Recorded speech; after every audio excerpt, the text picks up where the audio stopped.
This one exercise is responsible for a large percentage of the lower back injuries I see in men over 40. And the uncomfortable truth is that most of us think it's a strength builder when in reality, under the wrong conditions, it becomes a spine compression test we are losing every single time we repeat it. Today, I'm going to break down exactly what is happening inside your body, why it's riskier after 40, and what you should be doing instead if you still want strength without paying for it with your spine. Well, I've worked with some lifters who are still training like they are 25, maxing out, chasing numbers, ignoring fatigue. And I've also worked with some men over 40 who feel random lower back pain, even though they claim they are doing everything right. But when you look closely at your training log, there is always one pattern that shows up again and again. Not cardio, not machine. It's spinal loop hip hinges under fatigue, specifically the conventional barbell deadlift. Pushed too far, too often with improper technique. Now, let me be precise here. The deadlift itself is not the enemy. The problem is how it's being used after 40. Well, here is what medicine and biomechanics agree on. As we age, three key things change in the spine. We have intervertebral discs lose hydration, they become less shock absorbent. Two, the recovery capacity decrease, leading to the fact that the micro damage accumulates faster than it repairs. And three, motor control under fatigue decline, and therefore form breakdown happens earlier in the set. Now, combine that with a heavy barbell deadlift, you are asking a slightly less forgiving spine to do a maximum force production movement while fatigue slowly strips away perfect positioning. And the danger isn't the first rep, it's rep 4, 5, and even 6. The hip rises, the back rounds slightly, and the load shifts from hip hinge to spinal shear.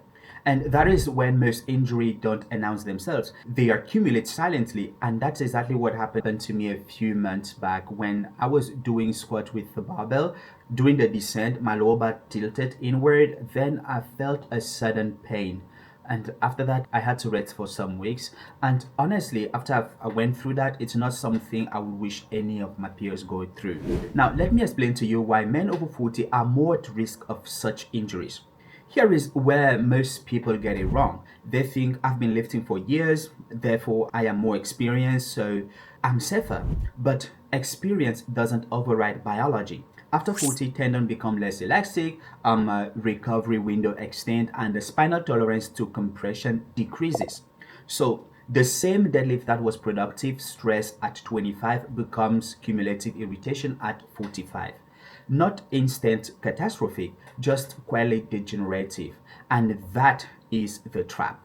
Because you don't feel a failure point, you feel stiffness, tightness, occasional spasm, until one day it becomes a disc issue or chronic lumbar pain. So the biggest mistake is not deadlifting itself, it's chasing a barbell weight instead of hinge quality. And as a man, here is one thing I see all the time is that men over 40, we always try to turn deadlift into ego lifting, and that will actually have several consequences, such as barbell speed slow, lower back starts compensating, and that will create a range of motion that will shorten, and brace will become inconsistent. Biomechanically, this shift load away from glute, hamstrings, and onto lumbar erection, facet joint, and spinal disc. And that's not where you want to live under heavy load repeatedly. If that is how your life looks, you are no longer training strength, you are training spinal fatigue tolerance. Now, let's move to the red flags you should not ignore. If any of the following I'm going to mention happen during or after deadlift, you are already in the danger zone, so pay attention. The first one is tightness in the lower back that replaces glute soreness. And you will notice that your morning stiffness starts lasting more than 24 or even 48 hours. And you can also feel a pinch at the bottom of the lift. You'll feel a loss of bracing during sub-maximal loads. You will notice that you also need longer warm-up just to feel safe. And to be clear, these are definitely not normal hard training signals. They are intolerance signals. So now here is where this becomes useful, not just for fear base. You don't need to abandon hip hinging. You need to regress intelligently and distribute load better. For men over 40, myself included, even though I'm not 40 yet, I constantly see better outcome with strap bar deadlift, which will actually create more upright torso and reduce shear force at the lumbar spine, and that will lead to more squat plus glute balance. So the second is actually the Romanian deadlift with controlled tempo because it emphasizes on posterior chain without maximal spinal compression, and it's better for tendon adaptation as well. The next we have is the cable machine hip hinges.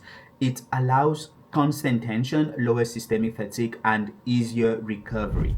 Now, the last on the list is the split stance hinges, and this actually reduces bilateral spinal load and it improves stability and even control.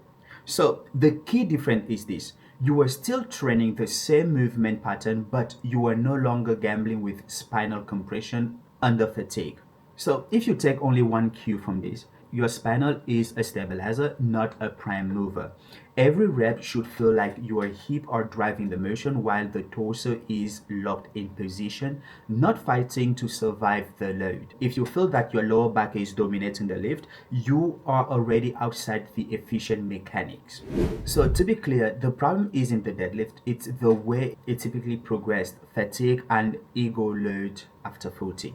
Train it intelligently or it will damage your spine. So now, if you want, in my next video, I can break down the exact weekly strength template I use for men over 40 to build muscle while reducing back and joint stress. Because longevity in lifting isn't about intensity, it's about what you can repeat without breaking down. So, well, before leaving this video, if you're a man over 40 struggling with fatigue, even when you just woke up in the morning, watch this video next to find out the reason behind your fatigue. So as I always say, age on your own terms, and I will see you in the next video.